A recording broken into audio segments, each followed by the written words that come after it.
Hey, welcome, ladies and gentlemen. Want to thank you to this week's episode of Cash Flow Guys TV. Today is November 10th, and once again, I forgot to press the damn record button again. So we're going to kind of jump in. All you really missed is myself and my attorney, Sean Yesner, talking a little bit about land trust.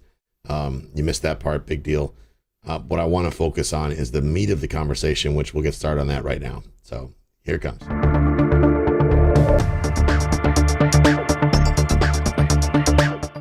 So speaking of bottom feeders, I wanted to talk today about ethics in business. And here's where this came from. So I have several buyers that come to me to help them find multifamily properties. There's two types of real estate that I work on. I will list and sell nice houses. I don't do the $50,000 houses anymore. I'm kind of a snob that way. My marketing is set up for high dollar properties. When I take on a listing, I spend a great deal of time and money marketing luxury and bigger properties. I understand that marketing, and my team understands that marketing. So that's why I stay niche in that when I'm working. I got my realtor hat on, and I'm a listing agent. I'm either working with single family high-end homes or multifamily apartment buildings. That is my key. And when I'm working with buyers, I primarily work with buyers that are interested in multifamily properties. I don't normally work with single family homeowners or home buyers. I only work with home sellers that are single family. That's just the choice that we made. So I'm always on the hunt for good. And of course, Jill and I are building our portfolio. We just did a refi. We got cash in the bank. We want to get that money moving. May or may not buy notes with it. Probably going to wind up buying notes with it based on the stupidness I've seen lately with what's available, what we've been finding. But I came across this deal, and I want to kind of give you guys a understanding of what's going on in the market. Now, full disclosure, I'm all about free enterprise, but I'm also about, and I am a capitalist pig. I am one of Larry Harbolt's greedy capitalist piglets, no doubt. I mean, I'm all about making money, but I'm also about good ethical business. At the same time. And I believe those two things can very easily go hand in hand. Problem is sometimes people tend to leave the back end of that out. I am, and I was just talking to somebody yesterday about this that knows very well, I am a researcher. That's what I do. Maybe it's because I'm an ex-police officer. I don't know. But before I look at any property, I do some due diligence, preliminary due diligence. I'm Kevin Overstreet, my title guy. He taught me a lot of this stuff, and Matt over at Insured Title. Things that I can look at, resources I can use to go learn more about the property. When I go write an offer on a property, guys, I generally know as much or sometimes more about the property that I'm getting ready to buy than the people that currently own it. I am that guy that will get into Sunbiz and figure out who owns the LLCs, who the decision makers. If it's listed by an agent and I'll do some research on the agent, ask a few questions, ask people in town. If you dealt with them, I call title companies that I know and lenders. Have you dealt with this agent? Give me a little bit of idea. If I've never worked with the agent before, I will go on the state website, look, see how long they've been licensed. I factor all these things in before I just run right in and try to negotiate a great deal, because I think the more I know about the situation, the better prepared I can be to negotiate a deal that makes sense for everybody. Okay. Sellers and their listing agents, if it's listed, are often not forthcoming with all of the information. That could be a myriad of reasons. It could be they're not comfortable sharing it. It could be they've got something to hide. Who knows? It could be in the listing agent side that they're simply not authorized to share that information. Their seller hasn't allowed them to say things, and that the things that they would say don't have any impact on the value of the property. Okay. So understand that agents have a certain ethical responsibility when they represent a client. For example, if Andy hires me to sell his house and Andy says, Tyler, I'm going to sell my house for $500,000, but really I'd take $4 million. If we have a contract and I am a single agent for him, ethically, I cannot tell the buyer that Andy will really take $400,000. I can't do that. But if Andy also says the reason I'll take $4 million is because it's sitting on a sinkhole and I got to sell it before I get caught, now I'm obligated to tell that it's sitting on a sinkhole because it is. No, guys, he doesn't own a home on a sinkhole, I think. Just an example. But I have to disclose anything that would have a material impact on the value. In other words, if it's sitting on a sinkhole or it's on fire or whatever, so be it. I have to disclose that to I have to protect the public. That's one of the things of being licensed.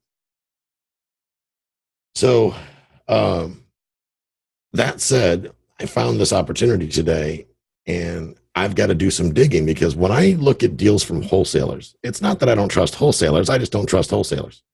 Sorry. I don't trust realtors either, to be honest with you. And it's my job to protect my clients. So when it comes down to it, I don't really trust anybody. I verify everything. And I think everybody should do that when you're doing a transaction. You should verify all material facts. So I looked at this deal, come across yesterday. Sorry, I'm a little a little more hoarse than usual. I'm getting a little bit of a cold coming on here. But this is a triplex. And yesterday it came over to me. It was emailed to me by a wholesaler. It was over in Largo, and it was advertised to me at 160,000 for a triplex. It gave the rental amount. I don't remember what it was. It doesn't really matter. I think it was like $2,200. Gave the address, the whole 9 yards. I reached out to the wholesaler because it was a package of 3 other properties. And this one, they had each one listed individually with a price. And this one happened to be 160. Now, I did a little bit of due diligence on the wholesaler. It looks like he's been doing this a while, from what I could tell. The property was owned by an LLC. The LLC has owned that property for a bit, since 2011. But what I noticed right away was that the property was purchased in 2011 for $54,900, and by this company, this LLC, and then it was on the market now for 160. I was like, well, that's interesting. And I was looking at this for a buyer of mine, doing that preliminary due diligence. This morning, I'm looking on Facebook, and on the Tampa Bay Real Estate Crew page, I see the same property being offered by a different person for $175,000. That's interesting. So I called, and I forgot to ask. Usually I ask permission for people that tell people that I'm on a recorded line, but I didn't ask this time. So I unfortunately cannot play the recording, because I did not obtain their permission to do it first. But anyway, I'll paraphrase for you. Basically, I got a wholesaler on the line that claims that he was assigned that contract from wholesaler number one. Well, here's the fatal flaw in that. Wholesaler number one has not acknowledged that to be the case. Wholesaler number one has suddenly gone quiet. Okay. They've added $15,000 to the asking price. Wholesaler one, or wholesaler two, added $15,000 to wholesaler one's price. Now, keep in mind, between the seller and wholesaler one, there's obviously a price bump. Let's say the guy's got it under contract for, I don't know, 140 or 145. Wholesaler one marks it up 15 grand and advertises the property. First of all, that's a big no-no, guys. You can't sell property you don't own. You can assign contracts. You can sell your equitable interest in a contract, not an attorney, but you cannot sell a property you don't own for a commission. You've got to do it, have equitable interest. So long story short, we've got the one property marked up.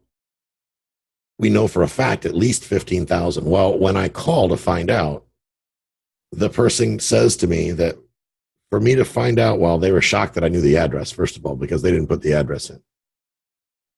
But they admitted that it was them, and that they marked it up 15. And then the guy started getting squirrely and said, I said, well, what is the price? Is it 160 or 175? He's like, we just kind of threw that price in there. I said, okay, well, I'm ready to buy it. So what's the price? Oh, it's 175. Okay, so 175 is correct. No. Wait, what would you say your name was? It's like Tyler from Cash Flow Guys? Yeah. Hey, man, how you doing? Then he really got nervous. It's 160. I see. Are you the owner? No. Are you the agent representing the seller? No. Guys, I don't care if people wholesale at the end of the day, as long as you're disclosing everything and you're ethical about it. Doesn't matter to me. None of my business. Where I have a problem is if you're going to take advantage of my client. That's where I have a problem. So the price he finally figured out that he needed to make a commission after he got calmed down a little bit. And he decided that 175 is what he was going to try to hawk it to me for. But he wanted a $5,000 non-refundable deposit. And I had to come down to their office to sign a bunch of paperwork before we could do anything. I said, well, why don't you send me said paperwork? Oh, we can't do that. Really? So you want me to come down to your office, sit with you, and then sign paperwork without having my attorney review it? It got real quiet. Try to change the subject. This is what's going on. Those of you that are in this call that are in the Tampa Bay market, this is what's going on. Here's the worst part. This is a licensed real estate brokerage that is doing this. Okay, a licensed real estate brokerage that is doing this. Please do not give people non-refundable deposits unless you have first done all your due diligence. You've walked the property, you've examined all the information, making sure everything's accurate. Because these people the reason why they want non-refundable deposits is because they have no intention on giving you your money back if something goes wrong, which means they've probably hired an attorney to write a bulletproof disclosure of some sort so that when you squeal, that you would pretty much have to sue them to try to get your money back. So don't fall into this. When you're in a market that has a very, very little inventory, what you'll find these daisy chainers come out of the woodwork. They call it daisy chaining. Basically, one guy has the contract. Okay, he's maybe playing by the rules.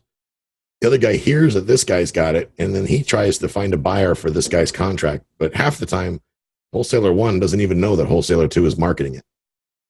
I'm not saying that's the case here, but I'm just saying that's what goes on. So you got all these, I'll call them bottom feeders, running around trying to sell the same property for more money. So think about it. If everybody on this call, and there's 13 people here just on the Zoom session, not to mention the Facebook, let's say we've got 10 people, or easy math, and everybody's throwing $5,000 on top of it. We'll do the math on that. We're looking at $50,000 in increased price. You've got to be working direct with the seller. This is why I scream up and down about this on a regular basis. Don't get all caught up in these wholesaler daisy chains. Sean owns a title company. He'll probably tell you. These can tend to be title nightmares. Now, in this case, these folks are double closing, and Sean, pipe in if you want to here in a second. I'll unmute you. These guys are double closing, okay? They claim they're using transactional funding, which means a third party is fronting the money for the deal to fund the first sale, and then they're immediately selling it to the next one. As I have seen horror stories where issues have happened in the process of trying to transfer deed, the title insurance usually, and correct me if I'm wrong, Sean, but title insurance will usually accept this. In other words, they will say they'll cover the deed except for this transaction because this transaction is a train wreck. Or they'll throw exceptions in, which means we'll cover things except this issue. One of the most favorite ones I have is foreclosures. You go buy a foreclosure and they say, oh, we'll insure the deed against defects except for the foreclosure, because we know that's a train wreck. So your title insurance is like a waste of money. It's like buying car insurance. It's like, we'll cover you as long as you don't ever drive that car. Go ahead, Sean. Yeah, no, I agree. I mean, yeah, we do simultaneous closings. The only time I won't do a simultaneous closing is when there's a short sale involved, which these days I think short sales are as common as unicorns, but when there is a short sale, and the reason for that is because you're just causing too many issues to the first seller in the chain, the person who needs to do the short sale. If you're going to, how do I as the middleman investor on the one hand represent to the homeowner that I'm going to buy your house for $150, and so bank, the house is only worth $150, but I've instantly got a contract to sell it for $200. That could be bank fraud. That could be federal bank fraud if you're doing it. If it's not a short sale situation, and be aware, Florida has a statute that the house doesn't have to be in foreclosure if the homeowner is in danger of falling behind, if the homeowner thinks they may fall behind in the future, if the homeowner's having difficulty but still scratching out a payment. there is a statute that applies in that kind of a situation, even though they're not in foreclosure, and you have to give certain disclosures if you're going to do that. But if that's not the issue, if this is just, hey, I own my house, I'm going to sell it, I don't care, investor, that you're going to make a profit, I'm cool with that, let's go ahead and do the flip. If you're going to do it that way, yeah, I'm okay with that, but you're exactly right. Sometimes it's called an A to B to C transaction. So A is going to sell to B, B is going to turn around and sell to C. Each of those have to be transactions that stand on their own. I don't care if they close 5 minutes apart, but each one has to be transactions that stand on their own. So we have to get money from B to buy A's house, and then we have to get money from C to buy B's house. What we can't do is have C pay the money to fund the entire transaction. What I've seen happen in a situation like that, luckily it wasn't us that did it, C paid the money, and then B said, yeah, something came up and I can't buy the house anymore. And so now all of that, and then C says, well, wait a minute, and who's A? Or sometimes I've seen where it's not disclosed, and so it's an A to B to C, but then when it closes, B just steps out of the picture, takes a fee, and then A goes, well, who's this new person I'm selling to? I don't know who that is. So yeah, I would say, disclose. I don't think there's anything wrong with it. There are transactional funders. We know a couple of transactional funders. I'm sure, Tyler, you know a couple of transactional funders. That would be the way to do it. Have B borrow the money to buy it from A, and then C pays off that loan that B just took out. Makes sense.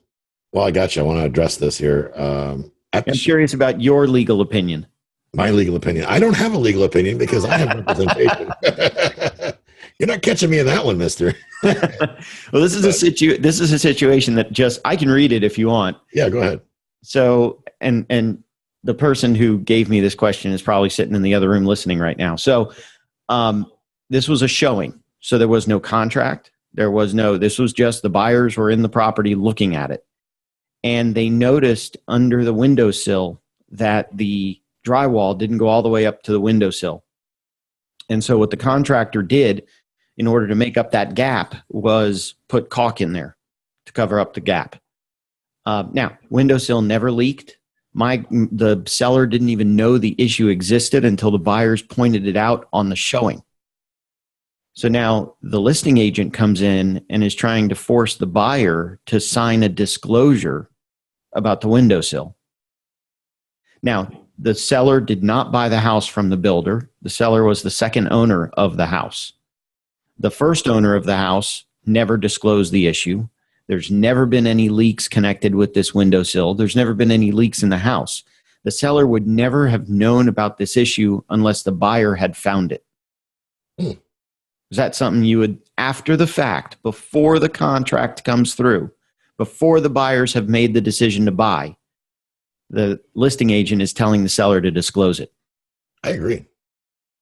I absolutely agree, because here's the true answer.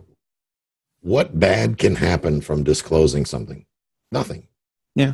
Disclosure is your get out of jail free card. You're in every situation.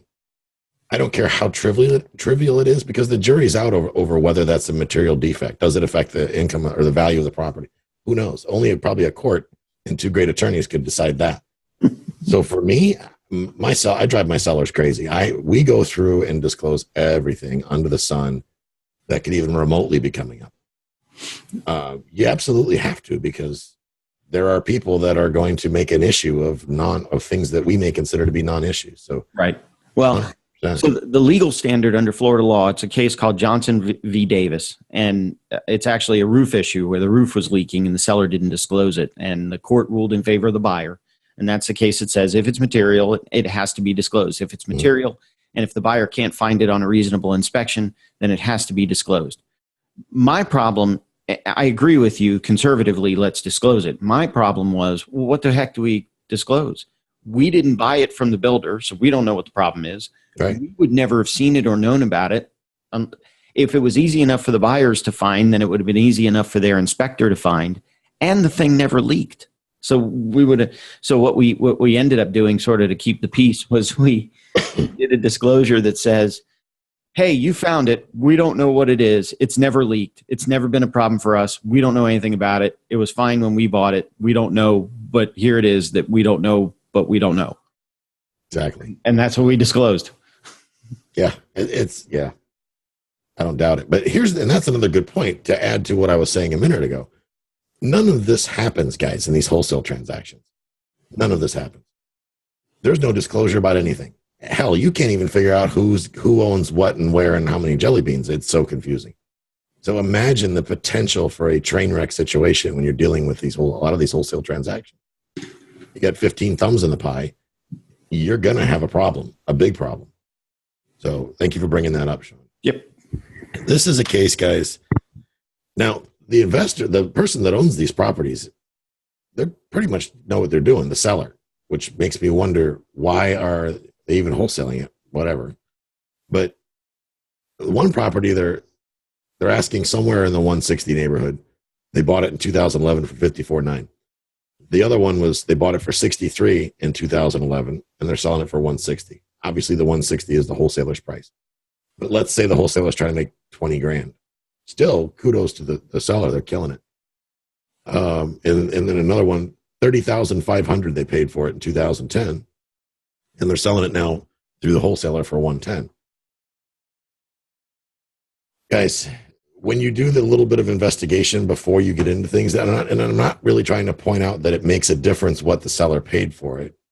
I use that to show you that you're dealing with a seller that's probably not an idiot, which means if the seller is getting a good profit, they probably know what they're doing. That means they're probably experienced. So don't assume that they don't know what they're doing. Also, knowing the difference in that spread, that big spread, let's say that let's use the $30,000 one, right? They bought it for $30,000 7 years ago. Now they're selling it for 110. Let's assume that you want to know more information about it because you're actually trying to solve a problem. What a concept, because that's how we get deals done. One question I would want to know is, hey, let's call him Chevelle, great idea, you did a great job buying that property for 30 grand. Wow, a duplex in Largo for 30 grand. That's awesome. You must have done a lot of work to it since then. Can you go over with me what kind of work you've done? Notice how I said that? I didn't say, hey, you're screwing me because you're making whatever you're making, $80,000. I'm saying, tell me about the features and benefits of this property. And if they say, oh, I haven't done nothing, it's like, oh, so how did you get it for 30,000? I'm curious. But you pat them on the back, and that's a great job. Tell me how you got it for 30,000. I've actually had people say, oh, well, you never believe this, but the whole center beam of this thing is rotted clean out of it. That's why I can't have a home inspection. We got to pay cash and close quickly. I'm going, you get that I was the buyer, right? Thanks for disclosing. Oh, my God. But they were perfectly happy marking it up $100,000 and finding some other poor schlep to sell it. I'm not saying only buy properties through realtors in the MLS. That's not what I'm saying, because even that is kind of ridiculous in its own regard. What I am saying is, don't be in a rush to buy property, first of all. Don't be in a rush. Don't let people talk you into, strong arm you into coming down to their office and reviewing documents or having you sign documents that you haven't reviewed, okay? And that somebody else hasn't reviewed. I normally don't sign anything without Jill looking at it first. Not that Jill's an attorney, she's not. But she's another set of eyes. Okay? A different set of eyes that's going to look at it differently than I will. And I will send stuff to Sean. And guys, for whatever it costs, and it obviously depends on how long the attorney spends on the document, I assure you it will be cheaper than getting ripped off on the purchase of a house. Because if you're going to buy a $100,000 house, I highly doubt Yesner Law is going to charge you $100,000 to review some documents. You may spend a couple grand and be able to walk away. And a lot of you think your mindset is, well, I lost a couple grand because I paid the attorney a couple grand to review a document. No, you saved probably tens of thousands by not getting ripped off. Just because somebody is a licensed broker does not mean they're doing things unquestionably. I know that's probably not a word, but I don't know how not to say scam artist. You know, it's like, gah. Doing this due diligence is probably one of the best ways, guys, to negotiate a fantastic deal. Besides covering your butt, it's a fantastic way to just, not only, with that said, don't get lost in it. Trust me, I've done that. Jill's walked in and says, "Are you done researching? Can we now write an offer?" Like, yeah, yeah, yeah. But when you see this paper trail and you start to see what's going on, it's good to know what's going on behind the scenes. Imagine if you were like when you were in school, you're out dating, and the guy or girl that you're going to ask out on a date. Imagine if you knew if you knew a lot of things that would tell you that they're going to probably say yes. Like if the other guy said you were cute or something. Having that background information will help you negotiate successfully. We just had one yesterday when we were on the phone, and I don't remember exactly what it was, but basically the seller said that gave his reason for selling. And by looking in public records, we were able to discover that it probably wasn't the real reason why he's selling. That there is pretty clear evidence to show there's probably other reasons besides what they were claiming, because they're basically saying they wanted to go buy more properties. Well, that's what it was. They wanted to buy more properties. Well, the problem is they got a big old fat mortgage in the middle, and they're only selling for this much more, you see. So when it's all said and done, and it's a listed property, so by the time they paid a real estate commission, paid the closing cost, paid off the mortgage, there was only about 20 grand left. Well, 20 grand isn't going to get you very far in today's market. So they're not probably really selling because they want to go buy more properties or bigger assets. That's less than accurate, I will say. Okay. So that leads you to that 30 seconds of due diligence leads you to, okay, so that tells me I should dig a little deeper to find out why they're really selling, because that's not it. Okay, that's not the reason why they're selling. So what is the reason why they're selling? And I'm going to reiterate, this is so very important, because if you understand what the reason why they're selling, you can write offers that will solve that need. Because people don't sell so that you can put a stack of Benjamins on their kitchen tables and you can come back and look at them every year. That's not why they're selling. They're selling for some other reason. It could be to pay medical debt. Okay. You could hire an attorney to negotiate medical debt on behalf of another person. There's ways that can be structured. So let's say there's $20,000 in medical debt, and that's the real reason why they're selling. Well, medical debt, medical insurance, or medical providers negotiate all the time on the cost of medical bills. So if Andy's got 20 grand in medical debt, let's say, maybe I can hire Sean for 3 to 5 grand to go negotiate that debt down to a couple $1,000s. I say, Andy, I tell you what, I'm going to have my legal team negotiate that debt and see what we can do. I'm going to go ahead and take responsibility for that in exchange for you give me credit as if I gave you a $20,000 down payment. I'm going to make that medical debt disappear. Is that fair? And he'd be like, hell yeah, it's fair. Good. Now I'm going to call Sean and say, Sean, here's the issue. How much is it going to cost me to do the paperwork to take over responsibility for this debt and then have you negotiate it down? It's going to cost X. Throw a number out, 3 grand, whatever. Let's say that I pay Sean 3 grand to negotiate this stuff down, and Sean negotiates it down, the bill down to like 2,500. So now I'm out of pocket 5,500, but I received the benefit of $20,000 that I didn't have to write a check for. See how powerful that is as a strategy? And that's just one example. My wife has been in the medical insurance industry for 2 decades, almost 3. She's really good at negotiating that stuff. Matter of fact, when companies, doctors try to bill me for stuff, and I try to call because she's busy to work up myself, and sometimes they say no, I always warn them, don't make me get her on the phone because it won't go well. And you're probably going to cry. And that would make me sad. And I'm still going to win. So you might as well just let me go now because she's really good at it. Just saying. But dig deep when you're looking at these properties. You can accomplish a lot with the tax collector's office, with the public records like the clerk of the circuit court. You can run somebody's name. Obviously, if you're dealing with Tom Jones, that may be a challenge. But if you're dealing with Tyler Sheff or or somebody that has a different name that's not very common, it's very easy to figure out what properties they've been involved in. Now you've got the tax IDs. You can figure out, do they own other properties? Okay, so if they tell you they're going to sell to pay off loans on other properties, let's first figure out, do they even own other properties? Now, they may own them through land trusts and things like that where you're not going to be able to find them, but this data is very important to help you understand when you're talking to them. Number one, are they being accurate or not? But number two, what things could you throw in there, like little ninja things, little things that they haven't said they wanted because maybe they don't even know they want those things yet, but you can offer it. Like, hey, you look at public records and find out they've got 2 mobile homes. And you ask them, that would maybe say, hey, do you own any other property? Because while we're doing this, let's just wrap it all in together since you really want to retire and you just want the payments. What else do you have? Do you have any other property? Look them straight in the eye. Oh, well, yeah, I've got 2 mobile homes. Oh, cool. Let's throw those in the deal. Where are they? If I didn't know that, I wouldn't even know to ask the question. And I would look at them with a pretty determined look. I'm going to say, got anything else? What are they going to do? Say no? And if they say no, now you have somebody that's not necessarily being forthright with you. And you should tread carefully through the rest of the transaction with them if you choose to do business with them.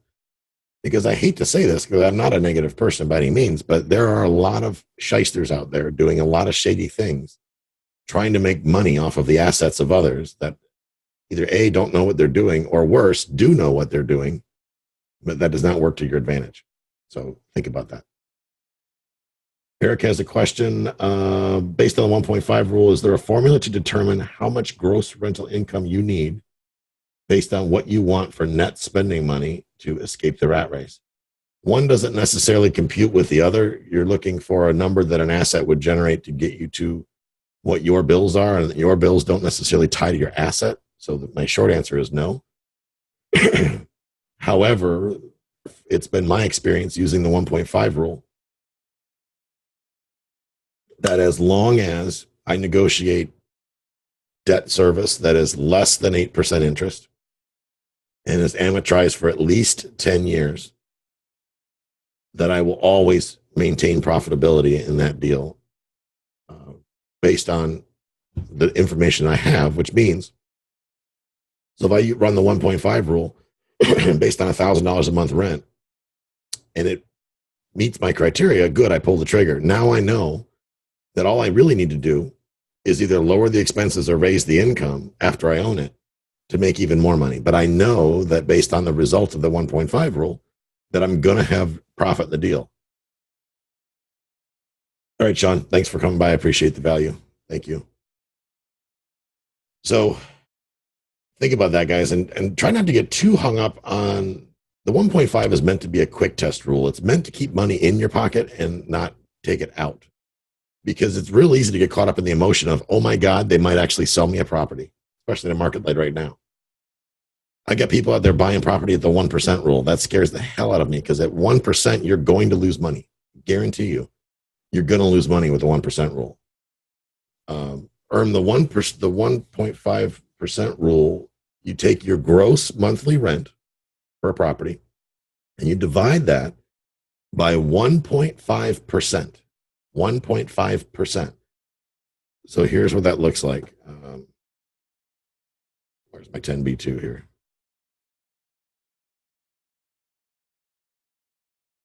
I'm going to share a screen with you guys. So if you got a property that rents for $750 a month, this is going to make some of you angry. Divided by 1.5%. This means you cannot pay more than $50,000 for a property that rents currently for $750 a month. You simply can't. And some people are like, uh-oh, I've got a fleet of those houses. Well, if you really do all the math, you will realize that if you're not following this guideline, there's a pretty good chance you're losing money. Unless for some reason nobody ever moves out and nothing ever breaks. But even a hot water heater on one unit using a 1% rule, which is what a lot of people tend to use, is the 1% rule, which is the same calculation, but instead of 1.5, you use 1%.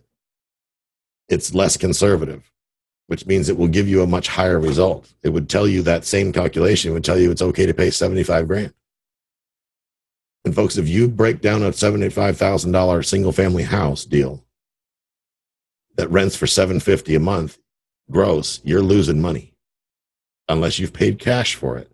And even if you've paid cash for the house, that money has what they call opportunity cost built into it. I mean, it's not like the money just showed up on your doorstep one day. You either borrowed it or earned it, right? And just because it's in your bank account doesn't mean that it's can be lazy money. That money has value. So if you invest that money cash into a property using the 1% rule, you're going to eventually lose money. You blow one hot water heater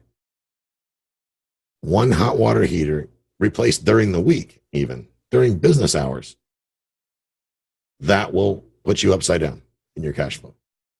Because you're going to spend about $700 to get a water heater installed in this market on average. Maybe you can get it done for a little less, $650, $600, but still, even at $600, you're still going to lose money if you factor in property management. And yes, I get that I'm going to manage it myself. Well, nobody works for free. So you've got to allow for property management. You've got to allow for property taxes. You've got to allow for repairs and maintenance and all these things. And you'll bleed money if you don't use that as a calculation, guaranteed. And Eric says, I recently became a referral agent to a financial planning company. Oh, sweet Mary. You're making me nervous. Oh, I don't know what to say. I shouldn't have read that. All I know is I have a lot of investors that are financial planners, which I find interesting because you are a financial planner. So you help other people put their money to work in all these alternative investments, stocks, mutual funds, insurance, whatever you may be selling. But then you take your hard-earned dollars and come to me to invest in real estate and notes. Just saying. That's kind of like realtors that don't own property. I never get that one either. Oh, I'd never buy rental property. Oh, but you'll sell me one? That's interesting. You know, the car mechanic that walks to work, or, you know, the car salesman that walks to work doesn't believe in cars. Yeah, no, that doesn't work. So does that help you guys? Okay, good. So we're going to open the mastermind we're working on. It's almost done. Everybody's waiting on me is what it comes down to. I've been goofing off. But we're going to probably start advertising that next week in the Facebook community and via email. We're not 100% on the cost yet, but it's basically going to be somewhere between 8 and 10 weeks, and we'll have that finalized next week. Basically, I went crazy with content. And then Beth and Larry were helping me. They're like, oh, you also got to throw this in. So there's a lot of information we got to cover. It's probably going to be between 8 and 10 weeks. It may stretch longer than that. We're going to kick it off, and it'll run through the first of the year. And the whole idea here with the mastermind is to take what we do here, but we're going to supercharge it. We're going to get you guys doing deals and writing offers and building your database and getting you guys over the hump so you can start doing this stuff. I've talked to a lot of you individually. You guys have come to my cash flow events, which we will be doing again soon. But now it's time to get you guys actually doing deals. We need to get you financially free. I'm not going to charge you $50,000 to teach you how to buy a $50,000 house. That's not how it's going to work. This beta course is probably going to be somewhere in the neighborhood of around $1,500 for that program. It's going to be cheap because I'm going to be learning while I'm working with you guys. In other words, I'm going to give you everything I got. And then I'm going to be looking for feedback of, you're going to ask questions and we're going to document this whole process. Okay, we're going to record it. There's going to be a couple of meetings a week probably. We'll be doing like a Zoom session and getting you guys, and as you come across challenges, because now you're going to be taking action. So I'm telling you, if you want to be a wallflower, don't join the mastermind because it's not for wallflowers. It's for people that actually are going to take action. I have terrible credit. I don't have money. Doesn't work. That's not a valid excuse. So as you guys join, I'll be talking to you one-on-one, a little bit in a little interview when you sign up. If we don't feel that you're a good match for it, no offense to anybody, but I'm going to refund you the tuition, which will be around $1,500, and cut you loose because I want people that are going to do the work. It's going to be a lot of work. And it'll be a little uncomfortable, I'll be honest with you, but I got to get you guys doing deals, and I want to get you guys financially free. That's what's important to me. So I'm going to throw it all out there, but I'm not going to share that information or someone's just going to throw it on the shelf and not apply it. That makes me a guru, and I don't want to be a guru. That's not what it's all about. What we're going to do, full disclosure, is it's a beta group, which means you're going to get a lot more value probably than the finished product, because the finished product will be later after the first of the year. Next spring, we'll release the course in a recorded means, which means people can buy it as a video course and go through it. And there'll be a Facebook group where you get to interact with me directly on problems. Myself, Larry Harbolt, a couple other people are going to be involved in that. So that'll be a great opportunity coming up. So stay tuned for that. That'll probably be next week. Basically, I'm not willing to put it out there and start selling the tickets for it until I'm 100% on finishing all the content. We got some videos to make and some other stuff I got to finish up. So that will be coming. Any questions about what we covered today before we wrap up? All right, guys. If any of you are interested in we're calling it Mailbox Money Mastermind. If any of you are interested in doing it, send an email to info@cashflowguys.com. info@cashflowguys.com. I'm going to limit it because it's a beta group. It's going to be a small group of people. If you're interested, send me an email that tells me that you've heard me today before we advertise it, so I can kind of get a feel of, I know I'm going to sell out like that. So I just want to get an idea of how many people are interested in it before I start to advertise it. But I'm going to, like I said, I'm probably going to release it the middle of the week. So email me today if you're even remotely interested in it. And maybe we're probably going to put out some payment plans as well. So if financially it's difficult, I'm going to probably put out a payment plan or something like that. Break it up into a couple payments if you need to. So that's it, guys. I appreciate it. Have a wonderful weekend. I am going to be at the Land Trust seminar because I learn something every time I go. I've been to that thing probably 6-7 times now, and I get something new every time. So if you have been to Larry's Land Trust seminar before, remember, once you buy a seminar from Larry, you get to repeat it for life for free. So if you've already been, come on back. You can repeat it for free, no extra charge. Just drop me an email. Let me know you're coming. I'll put you on the roster. Otherwise, guys, have a great weekend. Talk to you later.